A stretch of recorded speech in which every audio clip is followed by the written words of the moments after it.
And I think for the most part, whether it's important to you or not as a fan, this is a signing that will help build the culture that Brian Callahan wants to build.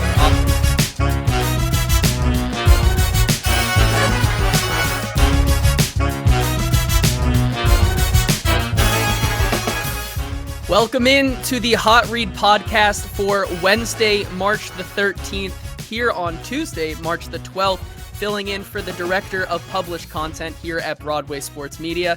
Boys and girls, it's just me today, producer JT Runke. You can follow me at JT_Runke. And you heard that right, as so many of you have already filled in the comments today. Easton is not here to talk Titans with you, so it's just going to be a chat between me and you as he is on vacation during the early portions of the legal tampering period here. He is with his wife and family, I believe, in Orlando at Universal Studios. So and you'll have me today here talking to you about the Titans and their free agency acquisitions while he is in the wonderful wizarding world of Harry Potter, I guess. So that's what we're going to do today. We're going to talk about some Titans free agency here. I have some thoughts as well about the Titans' current draft order. And then there's been a lot of talk about what the Titans could do to move up and maybe get some guys in with their pick in the second round at 38. So that's what we're going to do. We're also brought to you here by the 440 Podcast Network. And before we jump right into all of this stuff, if you're not watching over on the YouTube, if you're watching on Twitter or Facebook, head over there to talk to me in the chat here and give me your favorite anti-Easton takes today, like Logan and Jacob and the Morning Glory Show, Smoothie King, Kyle, Alex Titan. You guys are already in here talking about what we're going to talk about today. As Alex says, will this be the first show in the history of the Hot Read podcast that we won't have to hear about Peter Skoronski moving to tackle?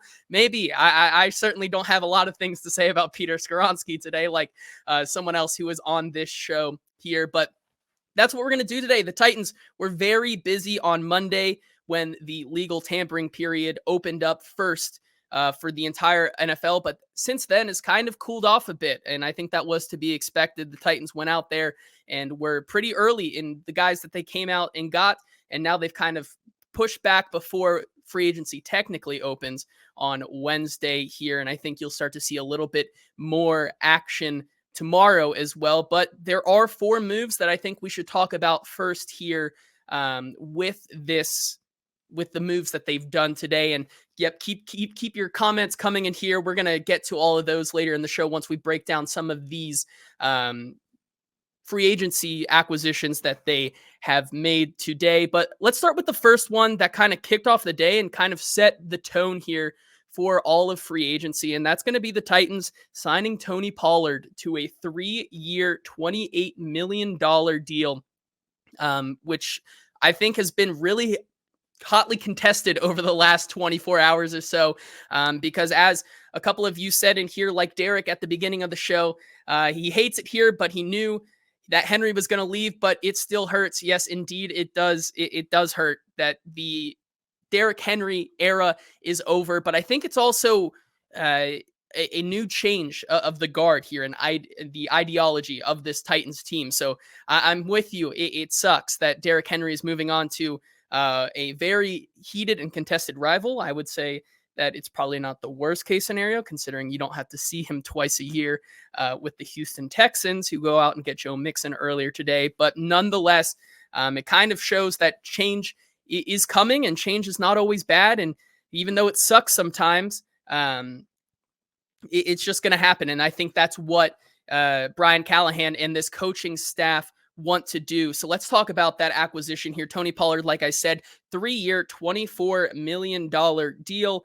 Tony Pollard will be 27 at the beginning of the 2024 season. He's a Memphis native, was a alumni of the University of Memphis. He was a Memphis Tiger, and a couple of his stats from last year, just over 1,000 yards with 1,005 yards in the regular season last year, going for just a clean 4 yards per attempt. And then where he really shined last year was in the receiving game, where he had a career high 55 receptions for 311 yards. And that's where you really kind of get into this debate about Tony Pollard this past year, right? He had a 0.78 yards per route ran last season. And as Titans fans kind of look at this new acquisition, you kind of wonder, well, he had that great season where he was paired up with Zeke Elliott, but then when he became the lead back of the Dallas Cowboys, it was kind of a little bit interesting to see him kind of fall off a little bit. But I'm here to kind of talk about why I think the Titans may have really gotten away with a really good deal here, considering how the running back market kind of fell yesterday. But it can't be overstated that it was a hit in production from the previous year here, as in 2022. Ran for just 2 more yards in the regular season, 1,007 yards. But when you see in between those two stats here, the production and productivity after contact and per play was a lot night and day between these last 2 seasons here, where Tony Pollard last year in 2022 had a 5.2 yards per attempt. And then while he only had 39 receptions and 371 yards in 2022, he had 1.51 yards per route ran in that season. So you're kind of asking yourselves, where's the explosiveness? I would say that people kind of tend to forget that Tony Pollard ended that 2022 season in the playoffs with a shattered ankle and broken leg. And the last season, it kind of that was the story that we saw with Tony Pollard on the Dallas Cowboys. A friend of the show, James Foster, really pointed this out pretty well last season, or yesterday, about his season in weeks 1 through 10. I think that's where people are getting a little bit hung up on what he did, still coming back from that injury. In yards per attempt, ranked 24th, yards after contact per attempt, 28th, broken tackle percentage, which Tony Pollard is supposed to be known for, 39th in weeks 1 through 10. Success rate, 26th in the league. First down percentage, 24th. EPA per attempt, minus 0.13, which is 33rd out of all running backs. But then you kind of look at the back half of the season, where we start to see running backs who are coming off major injuries kind of figure out and get their speed back, get their physicality back. And that's where everything changed for Tony Pollard last season. Yards per attempt still wasn't the greatest. He actually lost a rank in that, going to be the 25th best running back, but every other metric, and you saw that explosiveness come back for him. Yards after contact per attempt, 15th. Broken tackle percentage, 7th. PFF rushing grade went from the 34th best running back according to PFF all the way to the first down success rate percentage, 6th overall. First down percentage, 12th. EPA per attempt, 7th. So I think when you look at those numbers, you saw that he started to get better and continue to get back to the Tony Pollard that he was. And I think that is why the Titans may have been so aggressive with him, being the first signing off the board at a position where, don't get me wrong, they needed extra depth, and they needed some of the other guys around the league, because they just didn't have anybody in-house or didn't want to retain anybody. That's where you saw the Titans go out and make that move, getting Tony Pollard before a lot of the other big free agents fell. So when you look at it, with Saquon getting almost $12 million next year, Josh Jacobs getting $11 million, getting Tony Pollard for 7 to 8-ish guaranteed next year, where I believe that in this next step after the injury from last year, I think you're really going to get a steal out of Tony Pollard here. And I think that's a very interesting idea that Brian Callahan kind of made a note to yesterday by bringing him in as the first guy.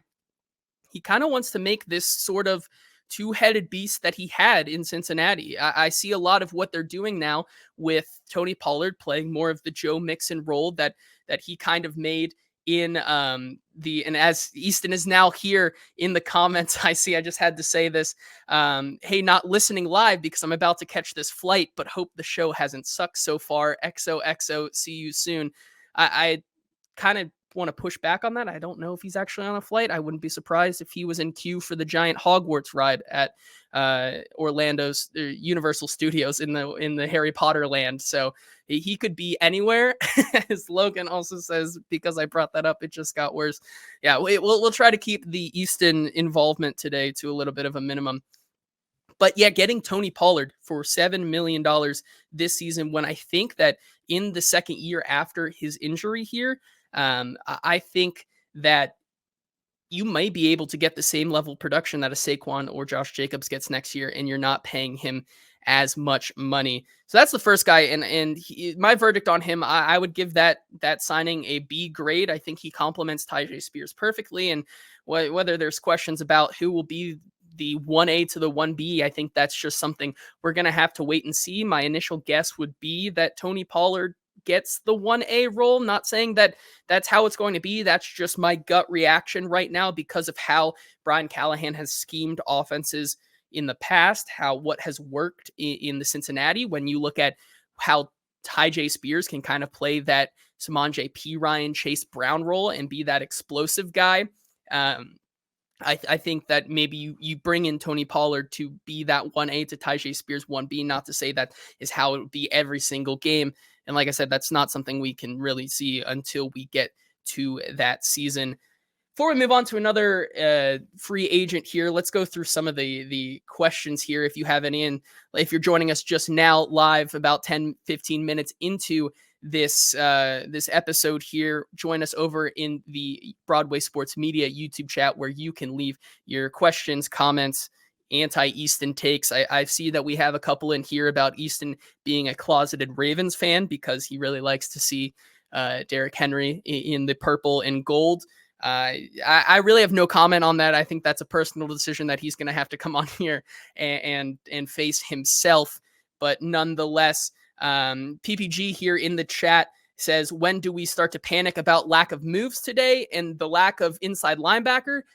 I would say that the lack of moves, I would say you can kind of be a little concerned, but at the same time, there are some teams today who started to really press on the gas today who were very silent yesterday. I think it's all about targeting your guys and really working on that specific set of guys instead of casting this wider net. And I think that's kind of what they're doing today. Like I said, they went pretty hard yesterday signing Tony Pollard and Chidobe Awuzie and the Cushenberry as well. And then Kenneth Murray followed later that night. But I think we can really start to see more of it pick up as we get to the weekend. But it really, I think, is just ebbs and flows, and it's kind of a waiting game with some of these agents as well. I don't think it's not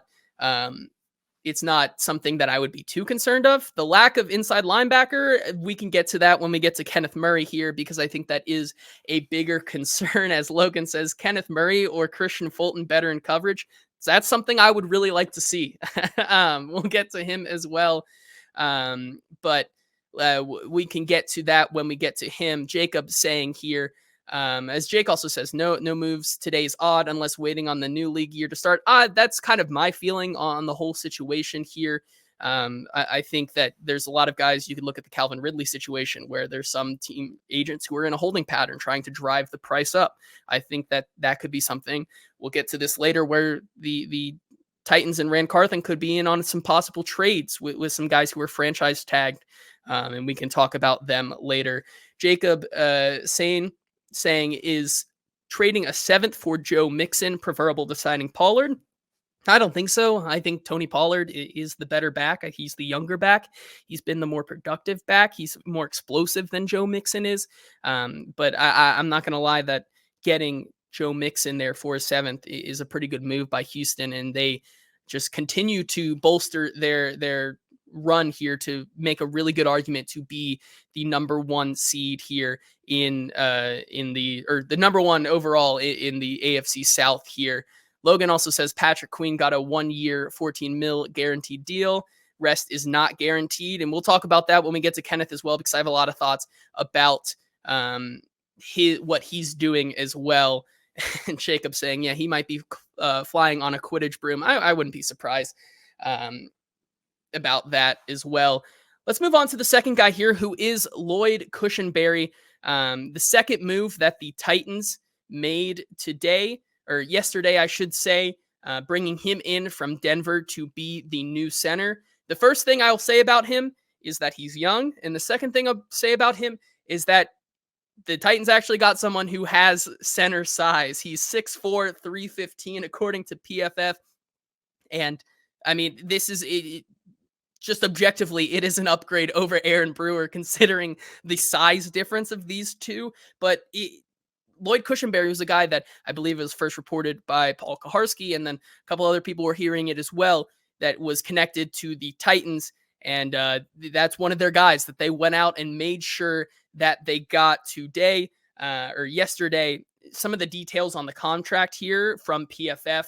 $50 million over 4 years, which goes to 12.5 APY, which is the third among centers. 26 million fully guaranteed at signing, 30 million total guaranteed.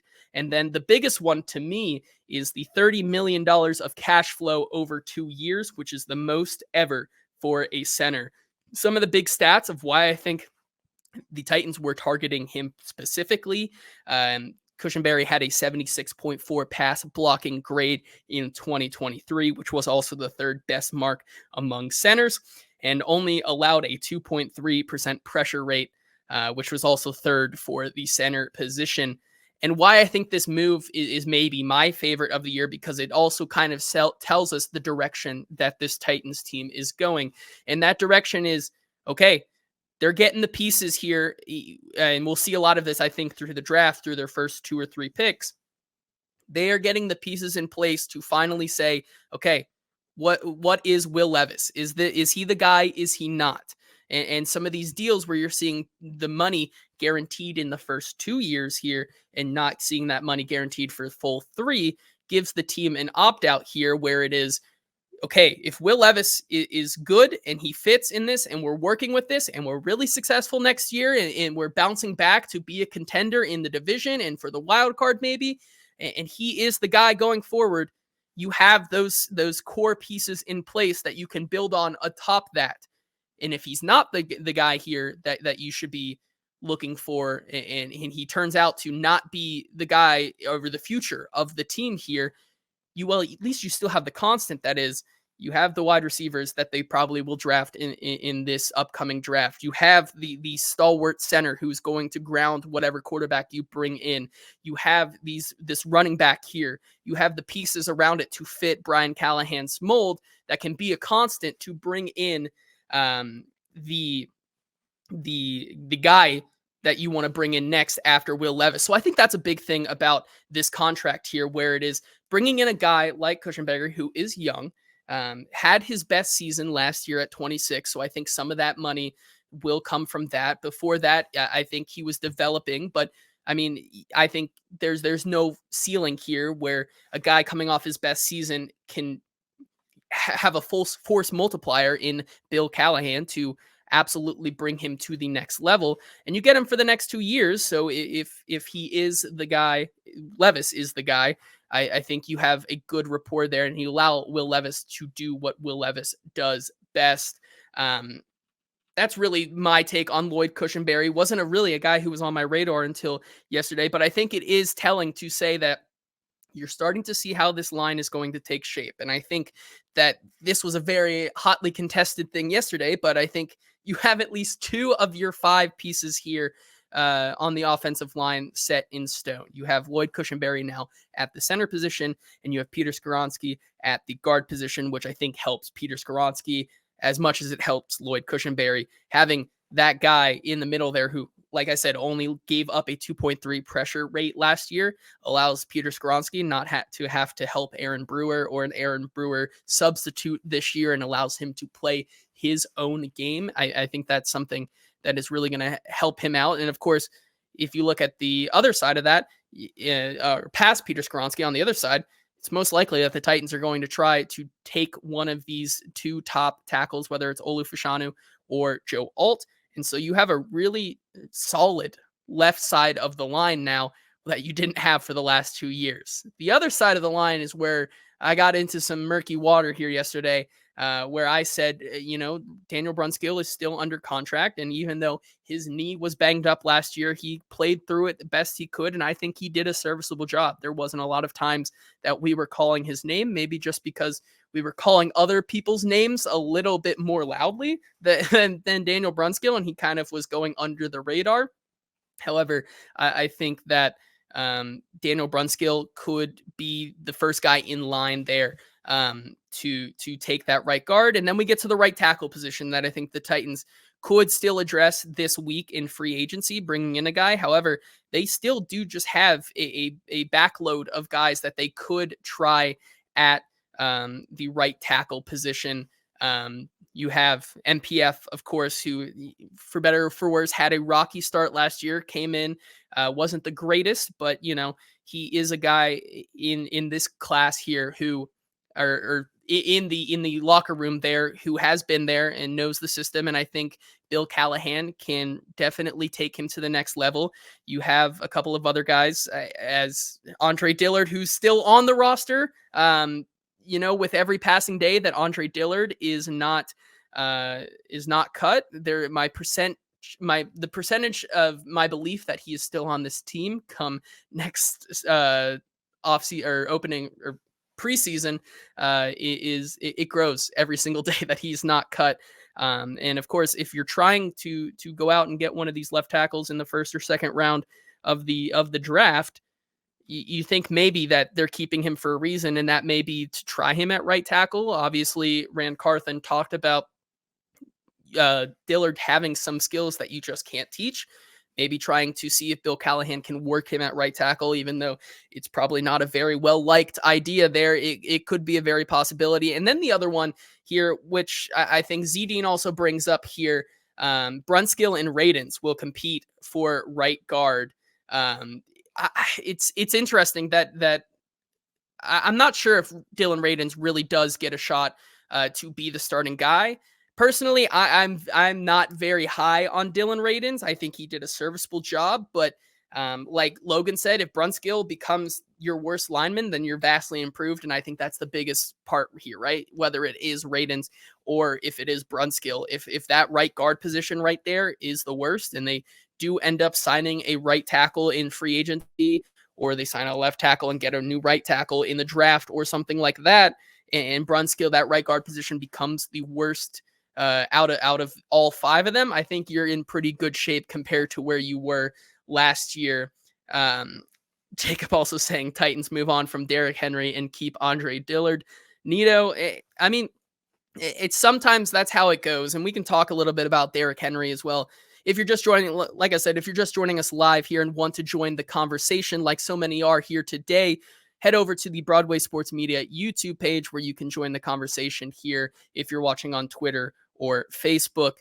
I think it's really important just to touch on Derrick Henry one more time. Obviously, he gets $9 million guaranteed, but friend of the show, Zach Lyons over at Football and Other F Words, I think also brings up a very interesting point that was to note that there were still void years and other things attached to the Derrick Henry contract that the Titans were going to have to pay no matter what. So if you look at that Derrick Henry deal and you say $9 million, that's only $2 or $3 million more guaranteed to have it's only $2 or $3 more million guaranteed on top of that Tony Pollard contract. Well, you have to understand there's about $4 to $5-ish million in void years that technically is guaranteed money. So instead of that $9 million, you're looking at more like a 13 or 14 million. And even though they're not the same runner, the production the past 2 years has been relatively the same. Even more so for Tony Pollard because he catches a lot more passes than Derrick Henry did, and kind of seeing how Brian Callahan obviously let the door open for Derrick Henry and didn't rule out the possibility. I just don't think it's the way that this team wants to go. That's the direction.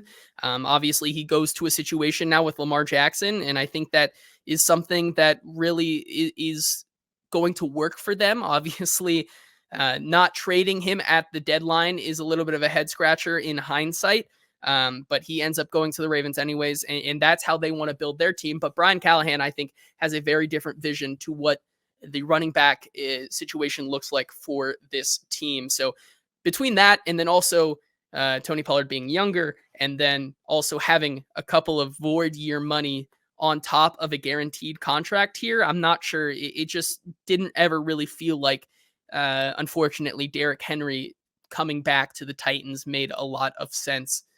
All right, let's move on to the next guy here. And this is one of the guys that I, as a Bengals fan, knew a lot about coming into it and would have loved to see on the Titans. He does end up on the Titans. That is cornerback Chidobe Awuzie from Cincinnati. The Titans address at least one of their possible 2 or 3 holes in the secondary here. They definitely still do need a cornerback, I think, but Chidobe Awuzie comes in, definitely well connected to this team, with Brian Callahan being the head coach now. He'll be 29 to start the 2024 season. Last year, as it's been popularly pointed out, that over the last 3 years, from 2021 to 22 to 23, his coverage grade has gone down. Last year, having a 62.3 coverage grade. Chidobe Awuzie is a massive man coverage player, but some of the things that kind of have stopped him from being that cornerback one on your team is that he gets beat by some of the best quarterbacks. And then there are just sometimes he gets beat by a lot of wide receivers on the outside. If you look at some of the passer ratings that he allowed last season, you look at Kansas City, where he allowed a 101 passer rating to Patrick Mahomes. Houston and CJ Stroud in that game, 135.9 passer rating. Baltimore in week 2, he allowed a 135.4 passer rating to Lamar Jackson. And then the one that I just was a head scratcher when I was researching some stats about Chidobe's season last year. He gave up 158.3 passer rating to Mason Rudolph in week 17 or 16, whenever that was. I'm not sure if that was the game where George Pickens just was the yak king and went off, and that one got pinned on Chidobe. But either way, he gets targeted quite a lot. I believe he got targeted about 56, 57 times last year and gave up about a 67% reception rate. But the bottom line is he's consistent. And on a Titans team that doesn't have a lot of consistent cornerback play, I think he is going to be able to plug right in there and play the position. And I don't think you're paying him, especially on that contract, to be your cornerback one. I don't think he can be that cornerback one, but I sure as hell know that he can play the position and play it well consistently. We saw in 2021, as the Bengals were going on that big run before he went down to an ACL injury, he was basically the best secondary player on that team. And that was a team that had guys like Jesse Bates and the other safety that just got cut, actually, from the Panthers, and Mike Hilton, and a lot of and Eli Apple, who was kind of having a resurgence there. Chidobe Awuzie was playing some of the best ball and then went down to that ACL injury. So coming back in 2022, I think that was a year that can kind of be washed away, as we've seen with players coming back from the ACL. It takes a little bit of time, but now bringing him in, being connected to Brian Callahan, understanding that, and then also being able to learn under guys like Denard Wilson and Chris Harris, bringing him in as a guy who already has the skills, I think he can elevate his game. And I think for the most part, whether it's important to you or not as a fan, this is a signing that will help build the culture that Brian Callahan wants to build. Obviously, with Derrick Henry leaving, Kevin Byard signing with the Chicago Bears, Danico Autry, who's been here for the last 3 or 4 years, leaving.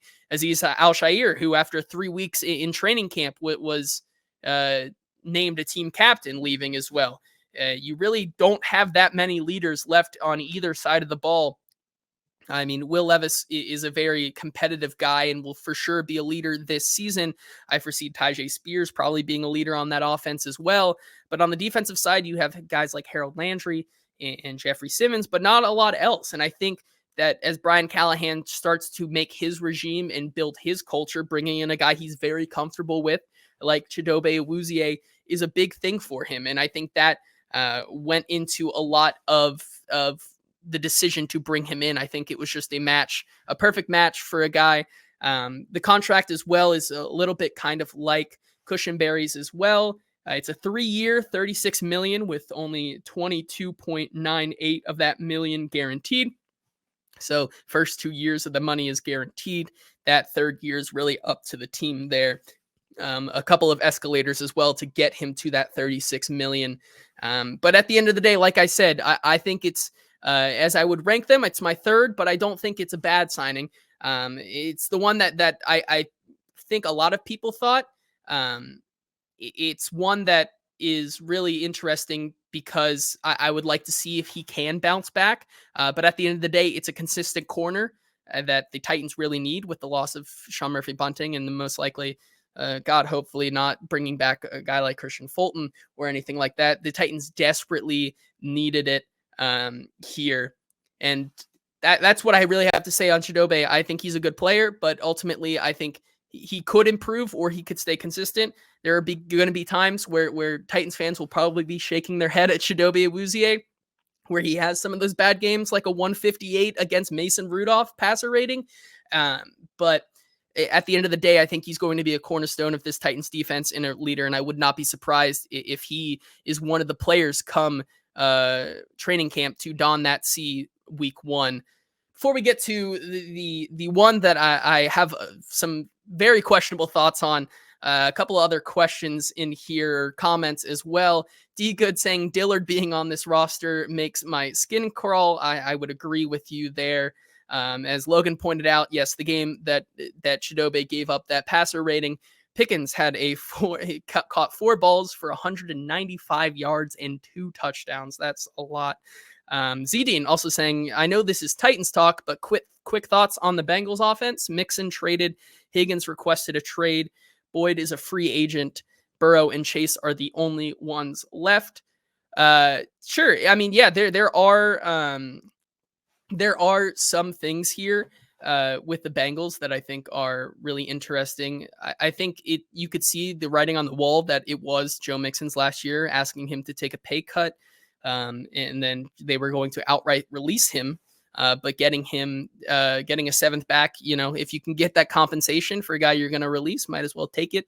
I think that one, the writing on the wall there, bringing in a guy like Zach Moss, who kind of had a resurgence in Indianapolis, I think is a great idea for them. It's not outright replacing him because they also have Chase Brown on the roster, but I think it really, does solidify that position for them. Higgins will get to. I think that's a really interesting conversation. Tyler Boyd, I think, is getting old, and I think they'll probably be looking to add some wide receiver talent in this draft class, as well as the young guys they have on the roster. But yes, that roster may not look the same as it did last year. Logan saying, do you think Dillard could block Murray? I don't think so, and I'll tell you why. Here, it's because Kenneth Murray, I think, does one thing really good. And if you're joining us here, we're talking about the Titans signing linebacker Kenneth Murray, the former overall first round pick here for the Chargers. They signed him to a deal worth $15.5 million with a max value of $18 million. And why I think that Dillard probably couldn't be able to block Kenneth Murray is because the pros I wrote down for Kenneth Murray was his pros are blitzing, his cons, everything else.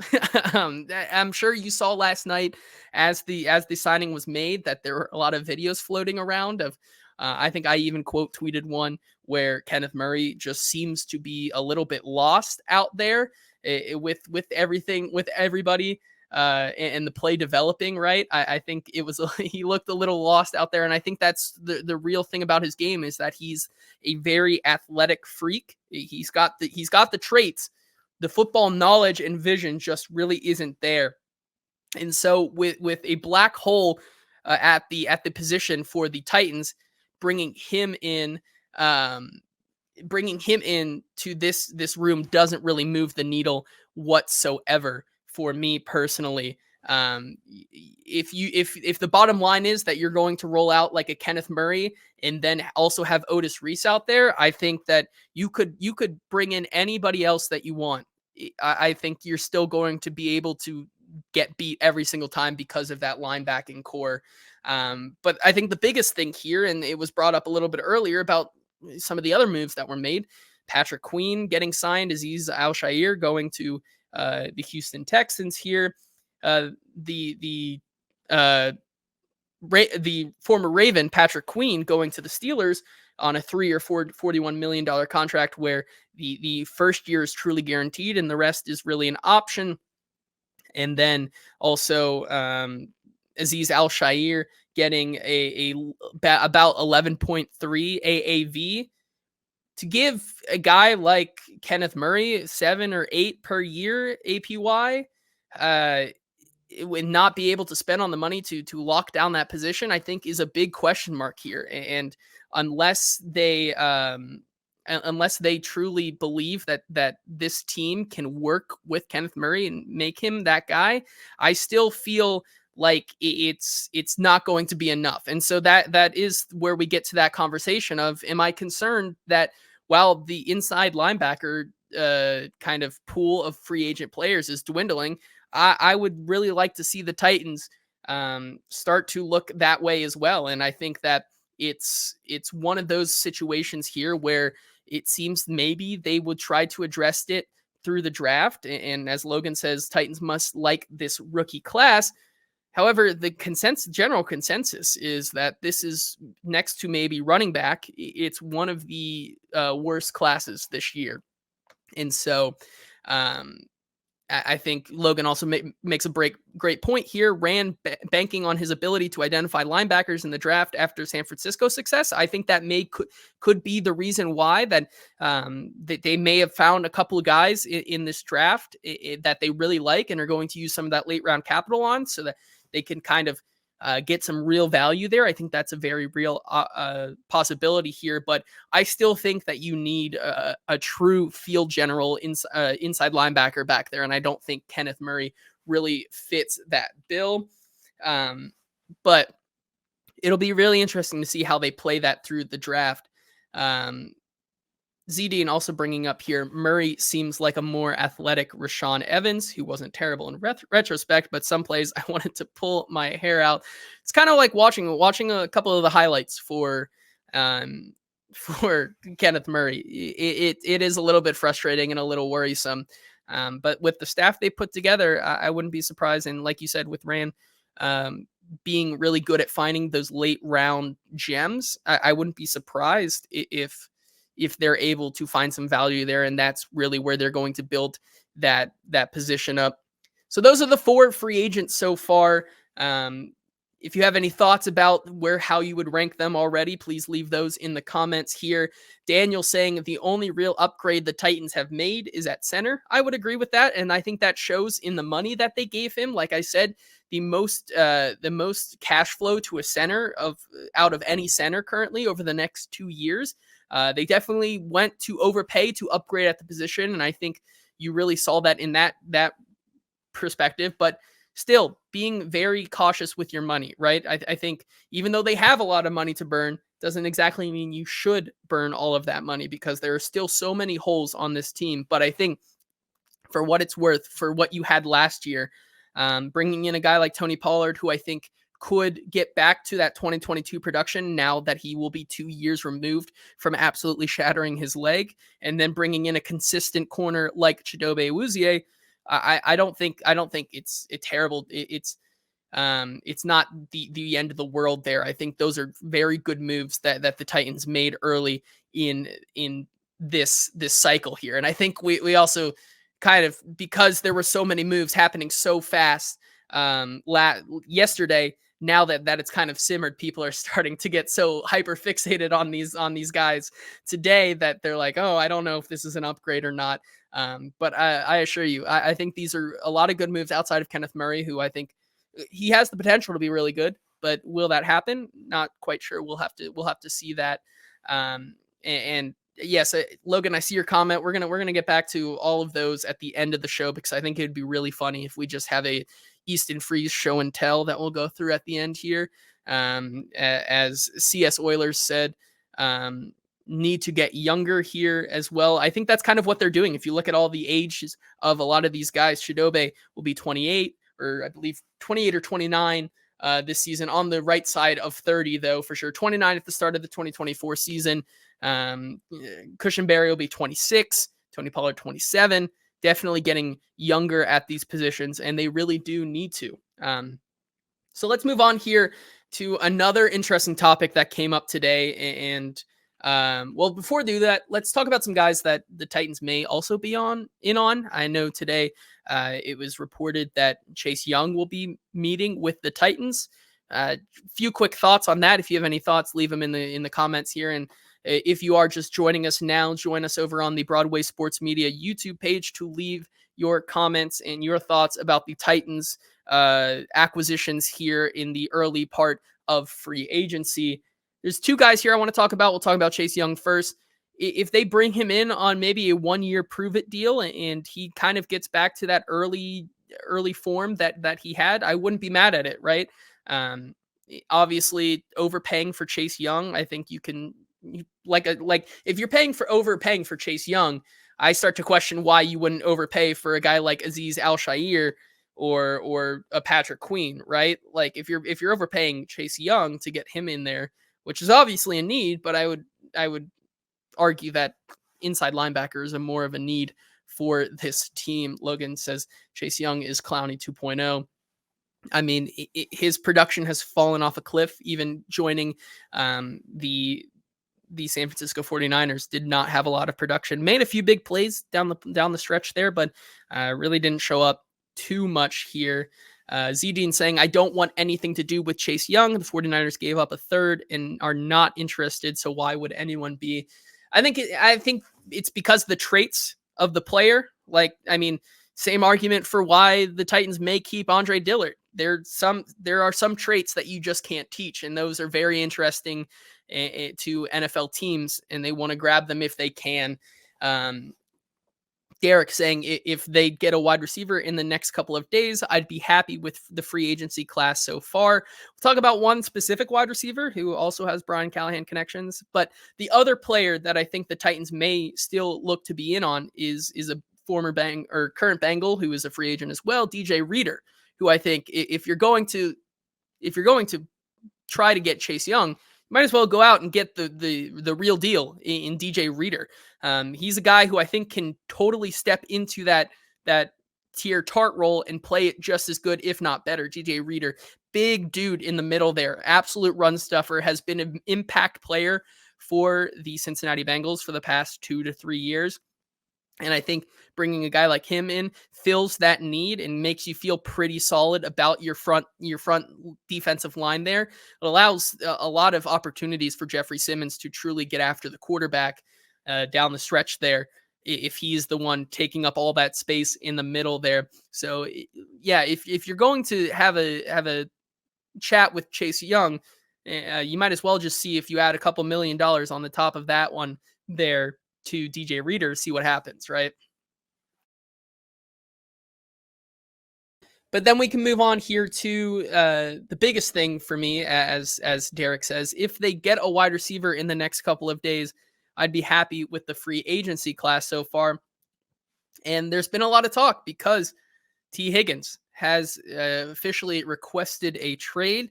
Obviously, he has been the golden child for Titans fans and Titans adjacent fans alike to get him back home to Tennessee to play for the Tennessee Titans. Obviously has the Brian Callahan connection there.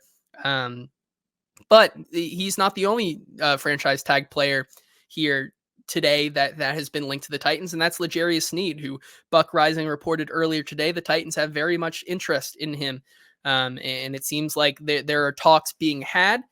Obviously, if you're going to trade for Sneed or T. Higgins, the Titans would most likely have to send the 238.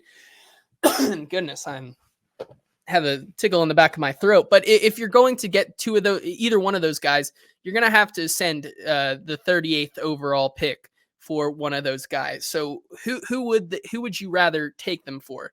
In my personal answer, I would not send the 38th overall pick plus probably more for either of those guys. That's my short answer. The longer answer is I would probably do Sneed over T. Higgins, and here's why. One, I don't think T. Higgins is getting traded. I think this was a formality for him in this back and forth that him, his agent, and the team are doing. That's just how it goes. It's not like he demanded a trade, gave them an ultimatum. He requested a trade. And if we look at the history of the Cincinnati Bengals, this has happened a lot in the last couple of years, either through a star player wanting a better contract or through the franchise tag. You look at guys like Jesse Bates, Jonah Williams. Those are guys who requested trades, who were either franchise tagged or wanted a new contract, did not get traded, had to play. They played on the franchise tag. AJ Green playing on the franchise tag there. You can go all the way back to Carson Palmer, who was unhappy with his contract situation and his situation in general in Cincinnati.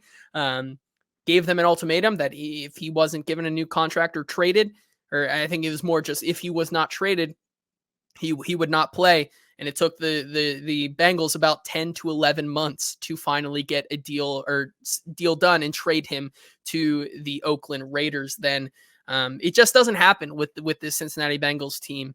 And I don't expect this T. Higgins situation to get to the ultimatum because once again, it's not like T. Higgins has an unfair contract. T. Higgins will play on a playoff contending team next year for $20+ million. And I don't see him really having any leverage there with the Bengals. So obviously, if some team were to wow the Bengals, I could see maybe him getting traded. But just given the history that we have with this team here, it's just not out of the realm of possibility. As Derek says, T is gone, JT, let him go. It would be great for me. I either way, I would not care because as a Bengals fan, I love T on the Bengals. Getting to cover him here in Nashville on the Titans, great as well. I really do not have any different way here. I'm just telling you guys straight. That's how this has worked in the past with the Bengals. I think T. Higgins continues to be a Bengal and will play next year. Now, if he plays next year and balls out, then you can have the conversation of, do you go out and pay T. Higgins? Because if they don't get a deal done, I don't expect him to be back, which is why I think the Bengals are maybe looking to draft another wide receiver in this draft here. But yeah, I think so. That leaves one option, right? That leaves Ljarius Sneed here. And obviously Ljarius Sneed still has not been signed by the Chiefs. Still could definitely I will agree with you there, D-Good. Bengals are not the best ran operation here. I would agree, living there for 10 to 11 years. That is very true. The Titans still do need a lot more than corner. And after signing one corner, it may behoove them to move on to a different position here, defensive tackle or edge, like we talked about DJ Reader. Linebacker, still need another one because Kenneth Murray doesn't move the needle one way or the other. Safety, you still need help back there. You can look at the offensive side of the ball. You need a wide receiver, either through the draft or one of the options here in free agency that you can already get without having to trade capital. You could look at the right side of the line. You need one of those as well. You need a backup quarterback as those start flying off the board today with Jameis Winston and Drew Lock and other players like that. Getting a guy like Ljarius Sneed in here, I wouldn't hate it, right? Because then you have your top three of Ljarius Sneed as your one, Chidobe Awuzie your two, and Roger McCreary as your three guys who are relatively known for playing really good man coverage. And as this league becomes a more of a one-on-one man coverage league, that's a really good room to have, right? So bringing him in, I'm not against the idea. It's the capital that you're going to have to give up. And then on top of that, the contract that you're going to have to give him. And I think the biggest contract that you can now look to that would be relatively similar to the Ljarius Sneed contract here is Jalen Johnson's contract that he just signed with the Chicago Bears, which he has one more year of his base salary being around $8 million. But then in 2025 through 2027, it kicks up to $15.9 million. And then in 2027, moves back down to $13.5 million base salary. The cap hit on all of that, though, the 2024 season, his cap hit is $13 million. But then as the new deal kicks in, It's $21 million a year. Would I be okay with now not having that extra option there, right? Um, would you want to give a guy like Ljarius Sneed, who does have some injury issues as well that popped up this last season? Would you give a guy like that $21 million while also trading the 38th overall pick when you both still need a tackle and you need a wide receiver? That's where I still don't know if that's something that is really worthwhile for a team who I still think is maybe a year or two out from contending. Not saying that room would not be one of the best in the league come next year, but I don't know if it moves the needle exactly there. Um, haven't done a lot of spending yet, as we've seen all these deals that the Titans have done. They're not making any of these Brian Burns-esque moves already this year. But I think that if the Titans were to trade the 38th overall pick, a trade back almost becomes inevitable. As D Good says, give me Mekhi Becton and a trade back for Talisa Fuaga could be a very interesting possibility, because what we've learned this week in the free agency market is the fact that Justin Fields has taken a massive L this week because of just how the quarterback market has become. There are now, I would say, 4 definitive teams that could really use a quarterback between picks 11 and 14. That's Minnesota, who is all but likely to take one, because I don't see them rolling with just Sam Darnold thinking that they are a playoff contending team next year. So Minnesota needs a quarterback with Kirk Cousins leaving. The Broncos, they have been quietly connected to the Justin Fields sweepstakes, but I don't know if they do that because of their salary situation right now. The Broncos could really use one, and I think they could be one of those teams that could go up there, right? The Raiders, they just signed Gardner Minshew, but outside of that, Gardner Minshew or Aiden O'Connell, that's not going to. Neither of those guys are franchise guys who will last more than a year or two with Las Vegas there. So could the Raiders want to trade up, maybe take a JJ McCarthy and have him sit for a year as they build up this team? That's a possibility. And then the fourth one here, the New Orleans Saints. Could they also trade up to take a JJ McCarthy at 7 and to have a plan in place for post Carr? I think that with Kirk Cousins going to the Falcons, I think it's a battle now between the Falcons and the Titans. If the board falls a specific way, who is going to trade back? And that's going to be a big talking point for the rest of this draft cycle here. So if you were going to get a Ljarius Sneed, or if the Bengals prove me wrong and I have to eat crow and trade for T. Higgins, trading back to fill that both tackle need and still maybe a wide receiver or a cornerback there and solidify that is the most likely path. Being able to recoup some of that lost capital there in the second round, if you were to go out and trade for one of Ljarius Sneed or T. Higgins, I think that almost becomes the most likely outcome, I think, just because I don't foresee this team that still, even after getting a Ljarius Sneed or a T. Higgins, they need a lot more things than just those two to be a contending team. So if you were to go out there and do that and then not have another pick past the first round there until the fourth round, I think it almost becomes it almost is guarantees them to move back in the first round here. Derek says if they trade the pick, they need to come out on the winning side of the trade. If it's a QB needy team, the Titans hold all the chips. And I would totally agree with you. I don't think they trade back just to trade back. I think it depends how the board falls. And as we go through free agency, I think that becomes a lot more clear for a lot of these teams, but you're definitely right. And I think that there is an almost likely scenario that in any scenario there, the Titans are going to come out on the winning side, because we've seen time and time again how teams in the first round will overpay to get the guy that they think will be their franchise quarterback guy. Those are my thoughts on the free agency. That was a lot of talking there for me. As you can see, I think my voice is starting to go a little bit, but a lot of thoughts to share because we had a lot happen, and this is a big time of year here for for the Titans as they start to bring in new guys and build this new Callahan regime here. We can now go through. I'll go through the comments. If you have any last thoughts or questions about the first and early part of free agency, you can leave them now. Otherwise, we can just go through here. And as Smoothie King says here, he says, is Easton too busy grinding Ravens film? He may be. That may be what he's doing on the flight right now.